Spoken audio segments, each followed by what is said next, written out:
Chapter 34. The Big Red Door. The dark domain stopped at the ramblings. It had faded slowly. First they began to hear the sound of Thunder's hooves, muffled and distant, but growing louder every step. Hazy shadows began to form recognizable shapes. Lucy first heard, then saw Marcellus's mangled shoe flapping on the paving stones. But they knew they had reached the boundary when they could at last make out the glimmer of a distant rushlight. As they stepped out of the dark fog, they found themselves in an alleyway, not far from Ma Custard's cake stop.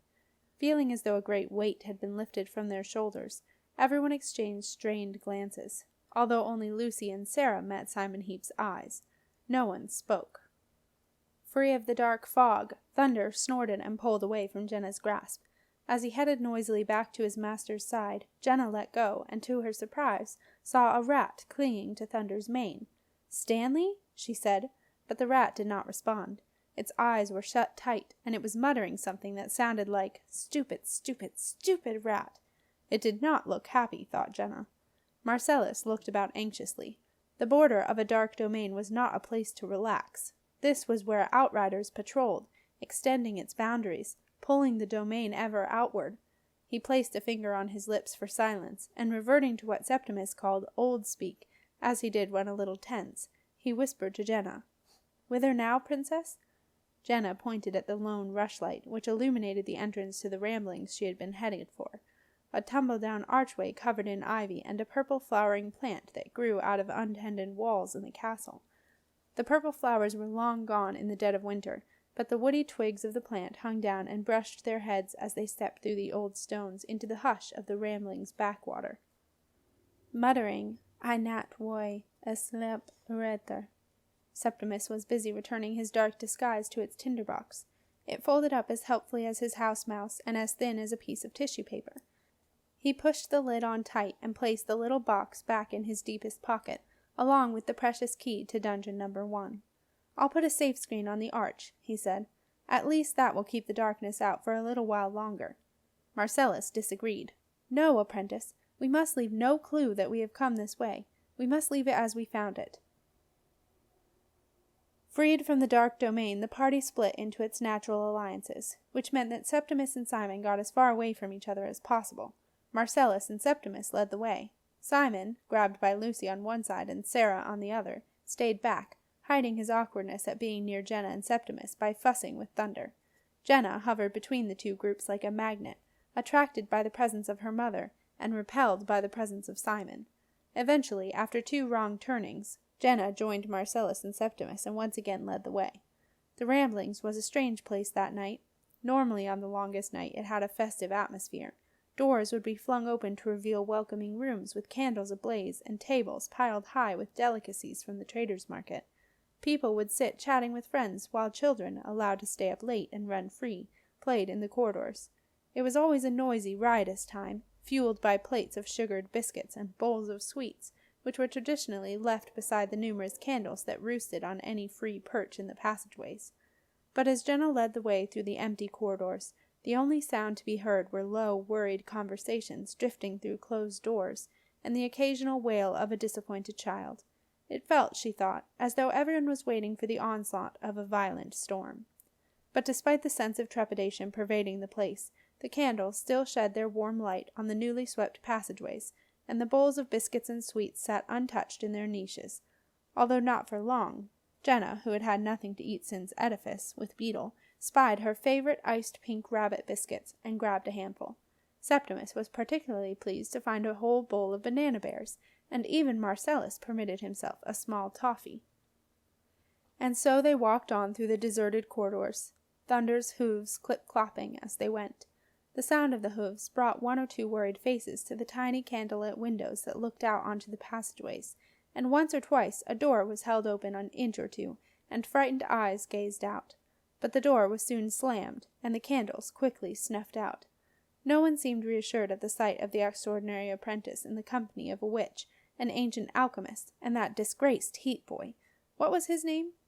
With Thunder in mind, Jenna led them up to what was known as a trolleyway, a sloping passage with no steps. Trolleyways were longer, although not always wider, than the normal passageways, which often had very steep flights of steps. They were naturally designed for trolleys. an everyday feature of Rambling's life and an essential piece of equipment for people who lived on the top floors. Trolley was a term that covered a multitude of wheeled carts, the number of wheels varying between 2 and 6. Those on the lower floors considered them to be the bane of Rambling's life, especially late at night when rowdy groups of teens would take them to the top of the steepest trolleyway and hurtle down through the various levels. Two-wheelers were the most popular for this sport, as they were easier to steer and had the advantage of being able to use the handles as brakes, if you leaned back at the right moment. But that night there was no danger of being run down by a trolley rider yelling, "Way! Way!" as a warning. All trolley riders were behind closed doors, fearful, bored, and having to be nice to their visiting aunts, while the visiting aunts were deeply regretting their decision to come to the castle for the longest night festivities. With Thunder's hooves slipping on the worn surface of the bricks, the group trooped up the final and by far the steepest incline, and stepped thankfully out into a wide passageway known locally as Big Bertha. Big Bertha wound through the top of the Ramblings like a lazy river, and many tributary passageways branched off from it. This was one of the most difficult areas of the Ramblings to understand. Some of the corridors were dead ends, but did not appear to be, while others looked like dead ends, but were not. Most twisted and turned in such a way as to disorientate even the most experienced traveler. But Jenna had gotten top marks in her Rambling certificate, and now it showed. Holding the key to the big red door in her hand as if it were a compass, she led the way straight across Big Bertha into a corridor that appeared to be a dead end but was not. The wall at the end was a screen that had the entrances to 2 passageways hidden behind it. Jenna skirted the wall, which sported a line of multicolored pots, each containing a tall, thin candle stuck into a mound of boiled sweets, and took the right-hand entrance. It was a tight corner, and Thunder had some trouble getting around it. Jenna wondered if Thunder might be a little spooked by the narrow confines, but for a horse that once lived in an old landworm's burrow, the Rambling's passageways were positively airy and spacious. The passage led into a well hall, a circular space open to the sky. In the middle was the well, which was protected by a low wall and a wooden cover, on which stood 3 buckets of varying sizes. Above the well was a complicated pulley system that allowed heavy buckets to be easily drawn up from the huge, fresh water cistern built into the foundations of the Ramblings. Rushlights cast a warm glow across the smooth, damp stones, which were warm enough to melt the occasional snowflake that drifted down. Set into the curved walls were some well-worn stone benches.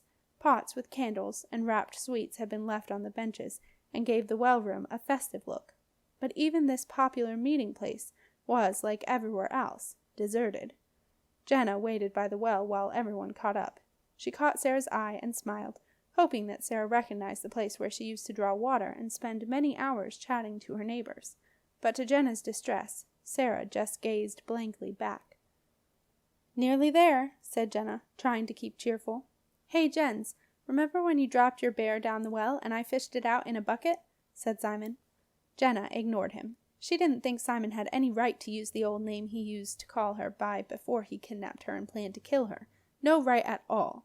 She spun on her heel and strode off into a narrow, whitewashed corridor, which was lined with an array of multicolored candles. After a minute or so, the party emerged once again into Big Bertha, having cut off a huge loop.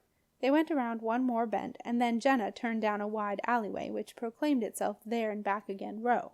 A few moments later, she was standing outside the door to the room where she had lived for the first 10 years of her life. It looked different. No longer a scuffed and dismal black, the door was now painted bright, shiny red, just as it had been in what people still called the good old days. In her hand, Jenna held the precious key that she remembered Silas locking the door with every night, and which had hung on a high hook on the chimney the rest of the time. No one but Silas or Sarah had been allowed to touch the key, because as Silas had informed everyone one night when its hook had fallen out of the wall, and Maxie had hidden the key under his blanket, it was a precious Heap heirloom. The big red door, complete with lock and key, with Benjamin Heap inscribed on the bow, was the only thing that Silas's father had left him. Jenna knew exactly what to do with the key. She handed it to Sarah. "You open it, Mum," she said. Sarah took the key and looked at it. Jenna watched Sarah anxiously. She glanced up and saw that everyone else was watching too, even Marcellus. It felt like an eternity while Sarah Heap stared at the big brass key lying on her palm. And then, very slowly, recognition dawned in Sarah's eyes, and the corners of her mouth flickered into the beginnings of a smile. Hesitantly, Sarah placed the key in the lock. The door recognized Sarah, and when she began, very weakly, to turn the key, the lock did the rest for her, and the door swung open.